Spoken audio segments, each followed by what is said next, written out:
Are you growing indoor? Are you growing outdoor? Do you have employees? Is this your first time having insurance? Let's learn about you, the company, where you want to take it, and build a business plan around that with when it pertains to insurance. Because what we do is we paint the picture with the carrier, right?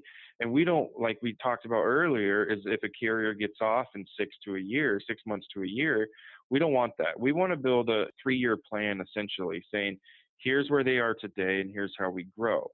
And with our experience with previous customers is we can take the new, say, a new state that's coming on board and they don't know much about the insurance or never been in the space. Well, we can take our experience and say, here's what's been successful in the past.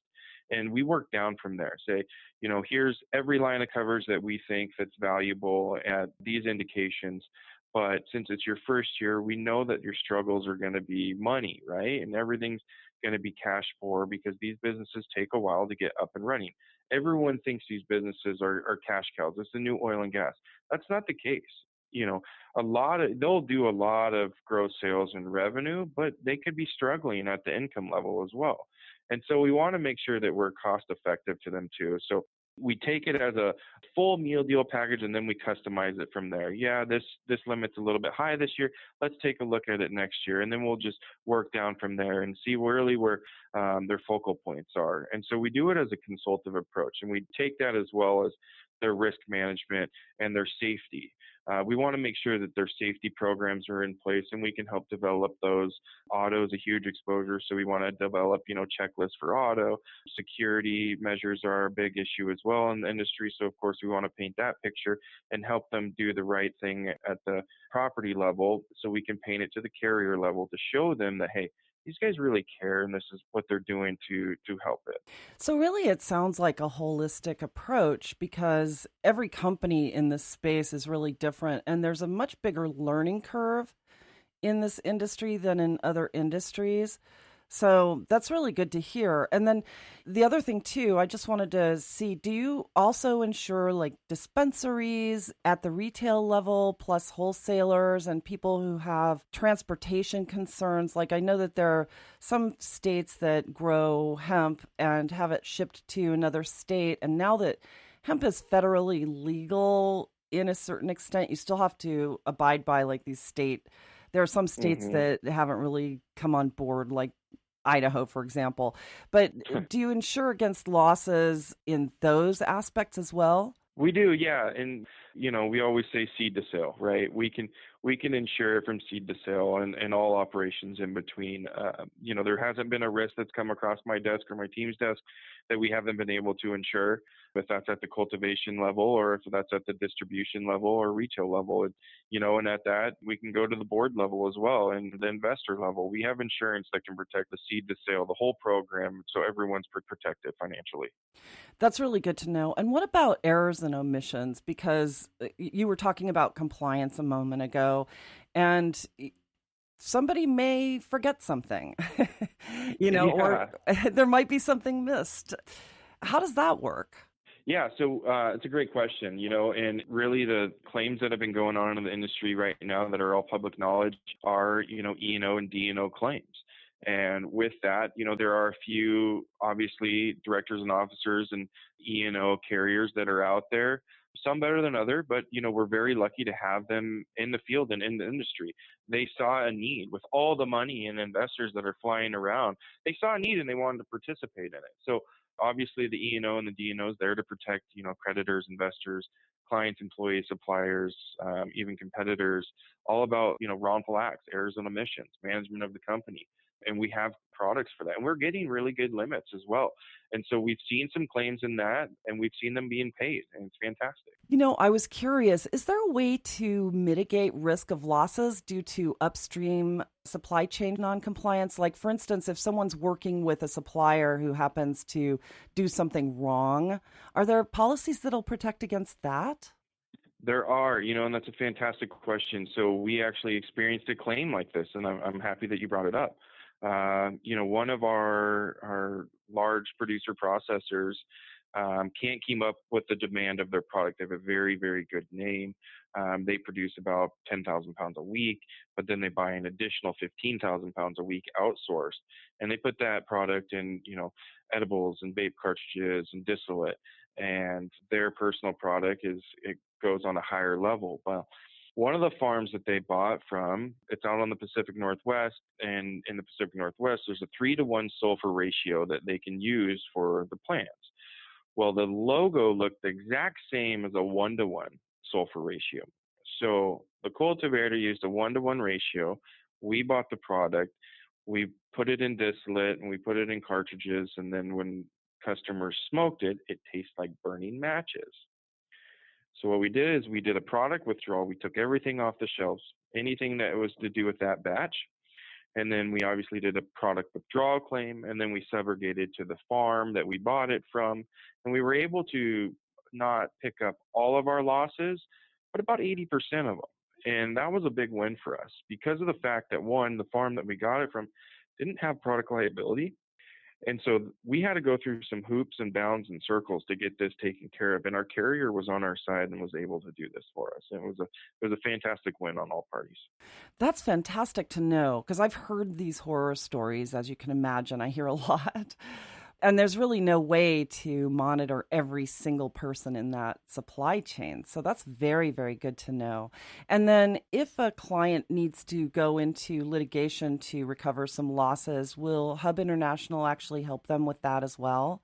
Yeah, it depends on what level. I mean, we're a full spectrum brokerage firm, so we have a solution to pretty much everything. And when it comes to insurance or risk mitigation, but if we can't find it, and it's a legality of having an attorney that focuses on the cannabis space, we built partnerships over the years where we can introduce them to focusing parties in that sector of legal.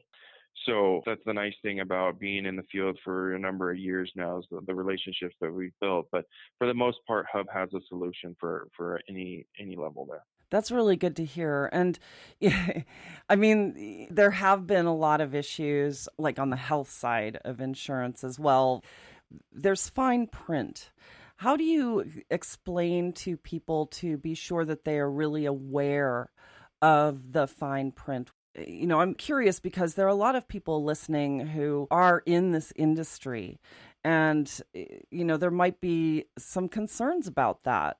Absolutely. And, I'm going to beat a dead horse again about, really having someone as an expert to be on your side. Because, a lot of the language that you're talking about, it goes under the radar and no one brings it up. Well, let's take that language and bring it back to the carrier. How do we get rid of this? How do we take this exclusion off? We won't do it. Okay, what's it going to cost to do it? Give me something. You got to work with me. And so a lot of times we go back and forth with the carriers. I mean, originally, in the early stages, there wasn't a lot of carriers insuring the industry. So it was, well, take it or leave it. It's not the case now. And, luckily as Hub, we've built a great name and we are the experts that carriers want to work with us. Well, if they want to work with us, they got to be willing to work with us on the language as well. We're not selling policies that are, underinsuring our clients. We're selling policies to protect our clients and essentially protecting the carrier. So it's about learning these ins and outs. I know on page 33 of a policy I won't mention, there's a hemp and cannabis exclusion. How many brokers know that? I know everything and every policy that's out there. I know the ins and outs because this is the only industry that I insure in. 98% of my book is cannabis. The rest of it are friends and family. Wow. And then how often do you find that clients, the end users, have to have a combination of several different carriers to ensure one operation? It's very common. Just because of the fact the limit capacity isn't quite there yet on certain aspects of the industry pertaining to the carrier side. There are multiple carriers involved. I don't think that's a bad thing, but it is getting more streamlined. A few years ago, we were at a cap of $10 million per location for property values. Now we're seeing upwards of 40, 50, $70 million. And so we're getting better and better, and the industry is really growing in a great way. Yeah, you're right. It is growing leaps and bounds. And I don't think 10 years ago, I don't think anybody expected this industry to be as powerful as it is and as lucrative as it is. So, it's good to know that there is a solution for insurance for this because, it wasn't. And how long ago did Hub International start carrying policies for cannabis industry? So obviously, we're the broker in the industry, so we're not the carrier side. So it's hard to really pinpoint down exactly when we started insuring cannabis. Just the fact is, we have 450 offices and 11,000 employees. We did make we really cautiously did it in the U.S. in 2017, but 2018 is when we actually built the vertical and took it international. My first risk was early in 2015. I got a phone call from a friend, that I knew 20 years ago. He got awarded a cannabis license, and he's like, "Hey, I know you just switched to insurance. Can you come out and take a look at it?" And I found a carrier to do it. And I spent 2 weeks out there learning everything about his industry because, this is what I really wanted to do. And it just snowball affected from there. And we're very lucky to have Hub's support and backing. Absolutely. So, how do people find you? Because it sounds like you're very passionate about this, and um, you could really provide some great insights to people who are in the industry. How do they find you? Yeah, that's a great question. It is. I am passionate about it. This is my baby. I help build the industry when it comes to insurance, and so I want to make sure that it's done correctly because unfortunately we all know that it can all go up in smoke because it's not federally legal yet. So you can find me on LinkedIn. You can find me at Hub. LinkedIn's probably the easiest way. My tag name is TJ Frost Washington. But I love these interviews, and I love getting our name out there and being able to protect the industry. It's fantastic. I just love watching it grow. And to have your support and what you're doing is amazing. Thank you so much for saying that. Yeah, I'm passionate about it too, and for a lot of reasons. And I started writing about this in 2010, so it's been a real pleasure to watch this industry grow and to watch businesses like yours actually get on board with this industry because it is so important and it is a legitimate industry. And it took a long time for people to realize that it was a legitimate industry. It wasn't just all about a bunch of people wanting to sit on the couch and get high. Right. So, And that, yeah, I think that you bring up a good point, on our end as well as, all brokers are really not created equal, right? And you really have to deal with an expert in the space. As you've become an expert over the years and you've spent 9 years doing it, we've spent a number of years in the industry as well. And, we always joke that, 6 months in the industry is like dog years, right? it's It's like so 10 ever years. changing. Yeah, right. So we're very lucky. We want, as you want the industry to succeed, so do we. But being with an expert in the insurance field, we can only help with that. Well, it's really great to know that you're out there. And I will make sure that all of your information is listed along with this particular podcast under our Pro Series label. And I just want to ask you, is there really anything else that you have a burning desire for people to know? No, really, it's again, being the experts, being with someone that knows the ins and outs of the field. If I can help in any way or if my team can help in any way, we just want the industry to succeed and we want to be an advocate in the space. And we're very lucky to be on, the front runner, but we just want to make sure that this doesn't go away. I'd hate to see everyone's hard work go away. So anything we can do, we're here to help. I thank you for the work that you're doing, and I'm really heartened to hear you're passionate about it. And that's what it's all about, really. Really is. It makes it fun. That's for sure. Yeah, absolutely. Well, it's about time to start wrapping up this interview, but thank you again so much for joining me. I really appreciate it. And we certainly appreciate your support as well. Oh, it was my pleasure. Thank you. Thanks so much, TJ. I appreciate it. So it's time to pause for a quick break. Coming up, Patrick Ryder shares his insights about professional management liability challenges that are unique to cannabis stakeholders. You don't want to miss this. Snowden Bishop, the Cannabis Reporter, will be right back after these.